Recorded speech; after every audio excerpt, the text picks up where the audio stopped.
Hi, my name is Jen Rulon, and you may know me as Coach Jen. After knocking out 15 Ironman triathlons, I am an everyday, healthy human just like you. In this podcast, we will discuss how to metamorphosize into an everyday, healthy human through healthy physical habits and mindsets, as well as authentic living. Let's transform together in this journey called life and become the best, everyday, healthy human ever. Hello, and welcome to the Everyday Healthy Human podcast. I am your host, Jen Rulon, and you may know me as Coach Jen. Well, the time that I'm recording this is July 2nd, 2023. And I am going to talk to you about one of my whys of why I started this Ironman triathlon journey. Now, I do have two whys of why I started this Ironman triathlon journey, but the second why is actually written and spoke on the TEDx stage. And you could find that on YouTube, or I will share it in the link below. But if you've been following me for a while, you may know a little bit about the why behind my Ironman triathlon journey. And you might understand a little bit about how it all came together. But this is the full-on story about why my grandfather, my mom's dad, played a huge role in this Ironman triathlon journey, and why butterflies play a significant role in my everyday life, whether it's accomplishing an Ironman, whether it's starting a business, whether it's making a decision, whether it's me moving down to Costa Rica. Butterflies have played a major role in my life. And now I want to share this story with you if you have not heard this story, because it's a pretty powerful story. And I have to say, happy birthday, Grandpa. July 2nd, 1911, you were born, and you played a major role in my life. And here we are in 2023, you still play a major role in my world, and I'm forever grateful for this. And I'm not supposed to be crying yet. This is just the beginning of the podcast. So it was 1989, and I was 17 years old, and I was watching the ABC Wide World of Sports. Some of you may remember the tagline, especially if we're about the same age: the thrill of victory and the agony of defeat. And you might remember the skier going down that hill, right? And it was the Ironman World Championship in Kona, Hawaii. And if you don't know what an Ironman is, it's a 2.4 mile swim, a 112 mile bike, and a 26.2 marathon run. And I was watching Mark Allen and Dave Scott just going neck and neck. And now they call it the Iron War. And the Iron War played a significant role in my life as well as it did for a lot of triathletes, right? Because these guys were going neck and neck at the swim, at the bike, and you just saw the fitness with these guys, but then you saw the mindset and how they fed off of each other was absolutely incredible. And Mark and Dave were running under 6-minute miles on this marathon course, which it was insane to fathom that, for a girl who hated running. Anyways, Mark crossed the finish line at first that day in 8 hours and 6 seconds. Now, an hour later, the first female crossed the finish line, Paula Newby Frazier. And I sat there and was floored by this woman because I thought, man, these guys did it. Now she's doing it. Like, it's the same playing field. It's the same distance. It's the same environment. They're equal. They're on the equal playing field. And she just did it an hour later. How incredible is that? And I thought to myself, all right, that is what I need to do by the time I'm 30. I want to do an Ironman triathlon. I want to do the one in Kona. That was it. I knew that at 17 years old that I was going to do the Ironman World Championship in Kona, Hawaii. Well, I don't know, a month passed or a couple months passed or whatever that was. I was talking to my mom and my grandpa. I don't know if we were on the phone or in person. And I remember telling them that I said, hey, I watched the ABC Wide World of Sports. I saw this event online and I want to do the Ironman World Championship triathlon in Hawaii by the time I'm 30. And my mom was like, okay, sure.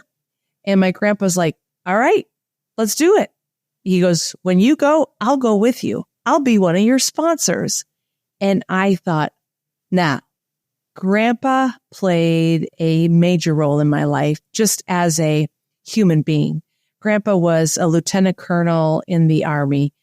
He was in the World War II. He was in Italy. I don't know the details. He had he received a Purple Heart, and Grandpa was fit his whole life. Like he's like, oh, I went swimming with the boys today, and most of the time it was probably just sitting in the pool talking to the boys, and then they would go drink their coffee and have a donut. But it still got him active, right? He still stayed active, which was amazing. So Grandpa was he was Grandpa. Like he was Grandpa, y'all. And if you've had that as a woman or as a girl, and if you've had that knowledge of a man, of a human being, you know what I'm talking about. And it's beautiful. It was beautiful. Anyways, so Grandpa and I had this conversation, and I remember getting a letter from him, and I still have the letter to this day. I should frame it. And it says, when you go to Hawaii, I'll sponsor you. And I thought, wow, he's serious about this, right? So I did my first ever triathlon in 1992. And it was it was the YMCA in Janesville, Wisconsin. And it was an 800-meter swim, a 12-mile bike, and I think it was a longer than a 5K run. And I had a mountain bike, and I did it. But I had a journal, and in that journal, I did my first triathlon. I can do anything. Yes, that is what I wrote. And I thought, oh my God, I can do this. I can make this happen. And we'll talk about how that all started. And because let's talk about it. I hated running. Once again, that's another podcast. We'll talk about that later. This is about Grandpa because today is Grandpa's birthday, July 2nd. So I was doing triathlons with my mountain bike. I ended up borrowing a triathlon bike or a road bike. And then I bought a road bike way too big for me. I bought a Trek. Of course, I lived in Wisconsin. Of course, I'm going to buy a Trek. And I started doing little races. Like I started doing the Danskin Triathlon in Milwaukee. I did a race in Baraboo, Wisconsin. Then I moved down to Gulfport, Mississippi. Not a lot of triathlons down there because there wasn't really good bodies of waters in Mississippi. We had to either go to Florida or Texas, right? But I did 5Ks. I did my first half marathon in New Orleans. I did 10Ks. I did duathlons. I did run, bike, runs. Oh my God, I had so much fun. I went and did a triathlon in Florida, in Santa Rosa, Florida.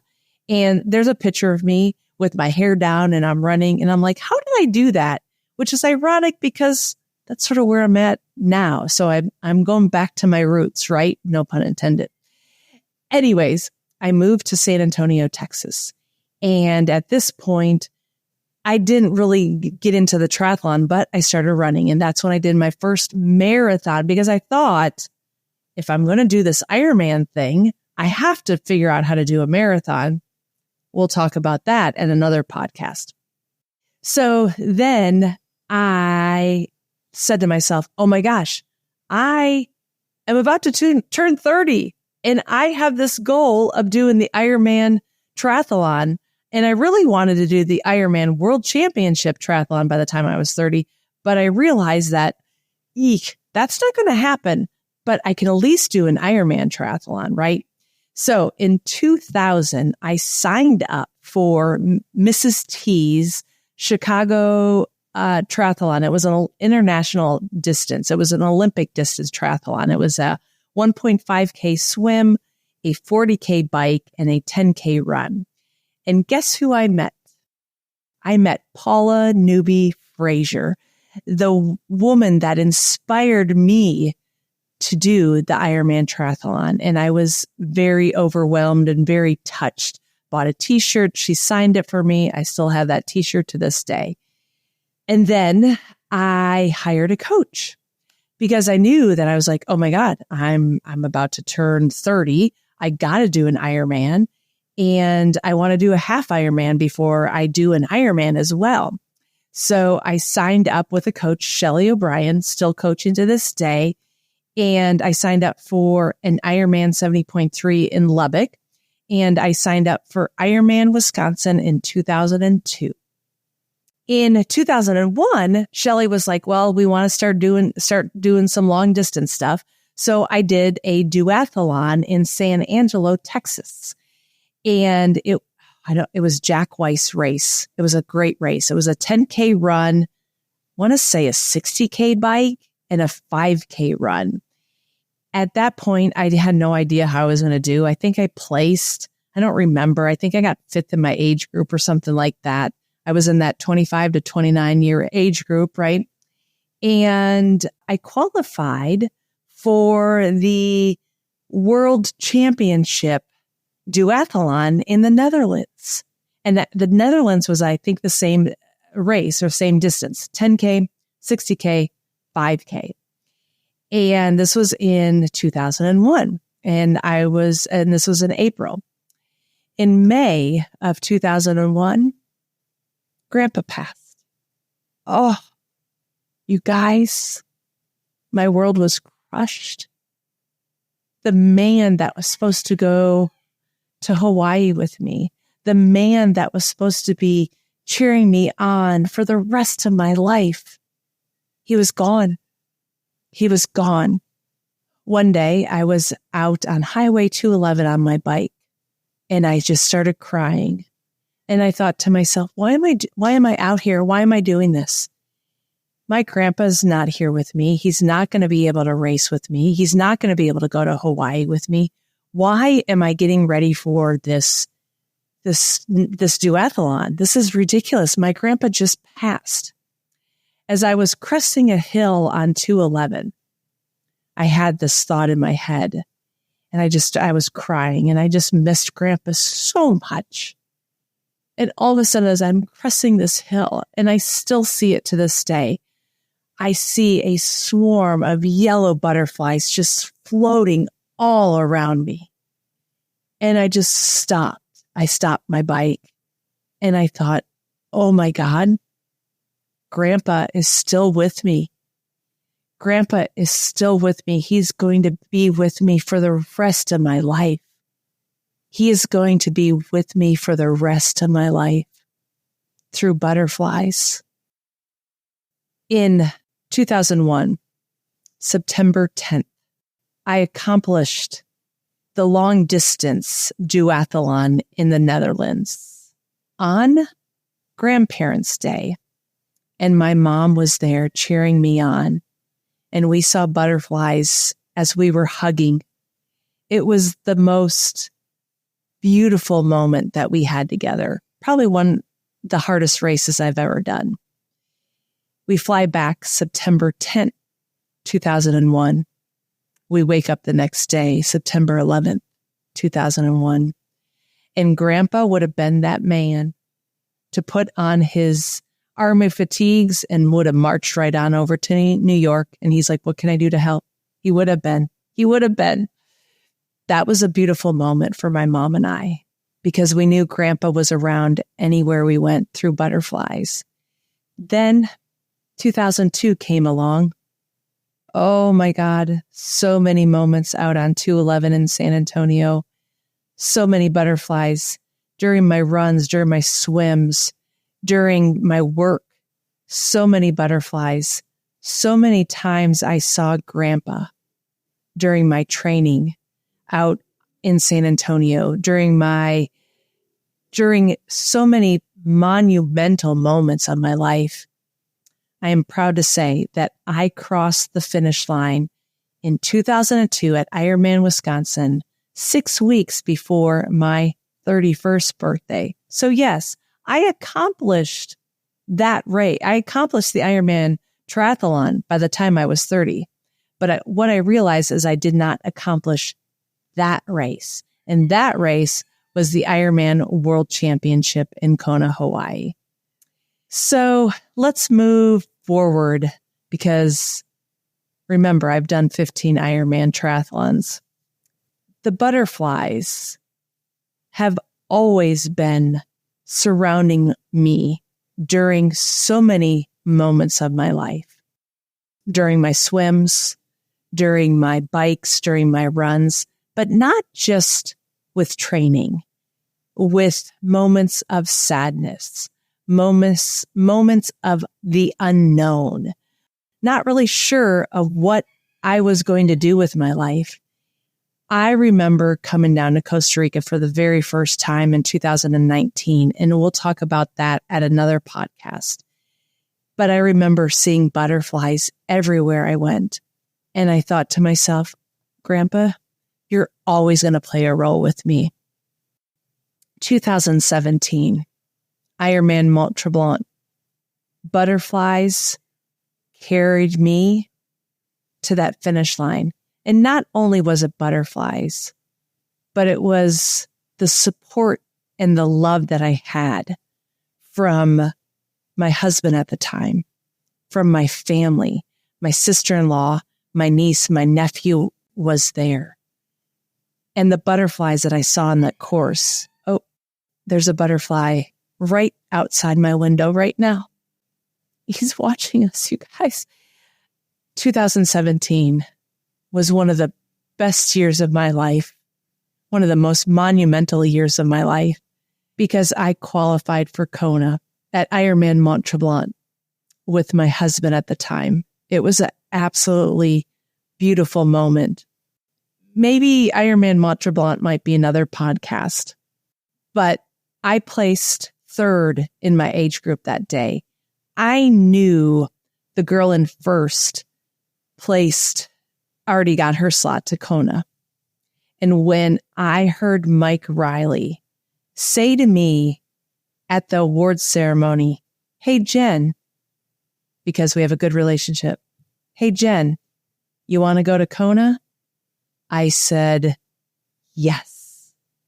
And I remember saying, "Grandpa, we're going to Kona." 8 weeks later, y'all, I go to Kona. I don't think I was fully recovered. And on my YouTube channel, I talk about Kona. And I'm not going to, somehow I'll probably try to convert that conversation on the podcast, but we'll do that at some other time. And guess what? That butterfly is still out there. Anyways, I get to Kona. I saw butterflies everywhere I went. My mom was there. My husband at the time was there. My best friend and her good friend was there. My mom's friend was there. There were so many people cheering me on that day. But you know who was cheering me on that day?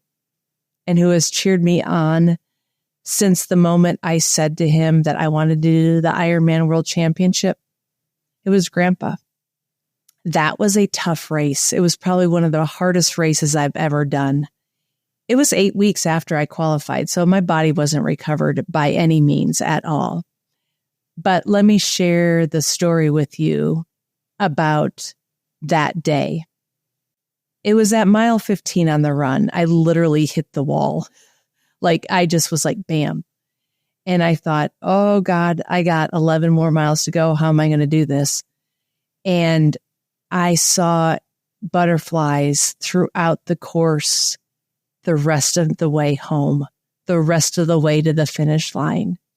And as I was going down, I can't think of the road, as I was going down to turn right on Alihi Drive, I saw my mom and I saw her best friend, Kathy, and I looked at her and we made eye contact.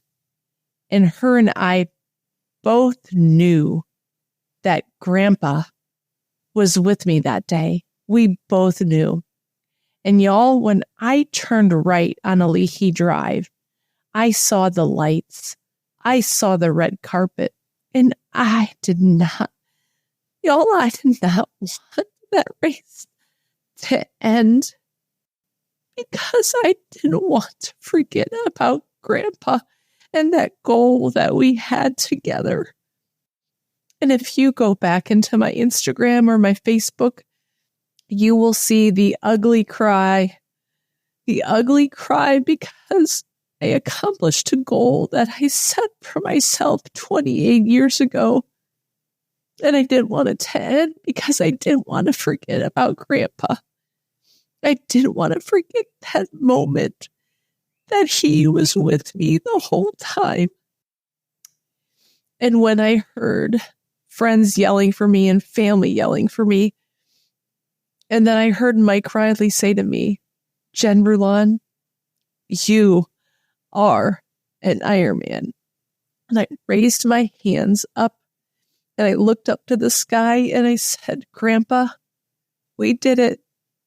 We did it. And it was the most beautiful, hardest race I have ever done. But I had Grandpa by my side the whole time. And I still have Grandpa by my side to this day. That orange butterfly is still out in front of me right now. When I moved down to Costa Rica, I asked the universe, I said, universe, can you show me butterflies as my spirit animal just to let me know that I'm on the right path? And I'd see butterflies every day. Finally, I asked the universe, can you please show me a blue morph butterfly as my journey to know that I am on the right path as I'm living in Costa Rica? That's another podcast in itself. I've seen many blue morph butterflies. I've seen many butterflies on this journey of mine since 2001. And I know it's Grandpa. I know Grandpa surrounds me every single day. Grandpa, today, we would have been up north in Mackinac on Mullet Lake.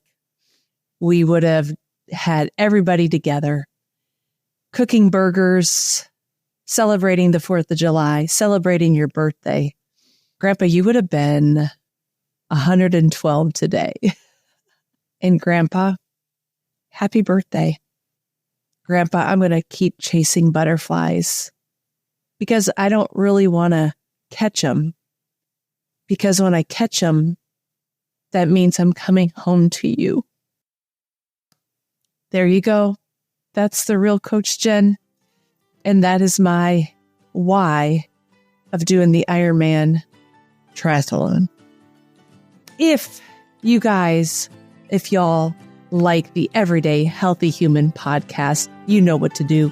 Share, comment, subscribe, like, do everything you can to get this podcast out, because as we say in Costa Rica, pura vida and ciao. Love you, Grandpa.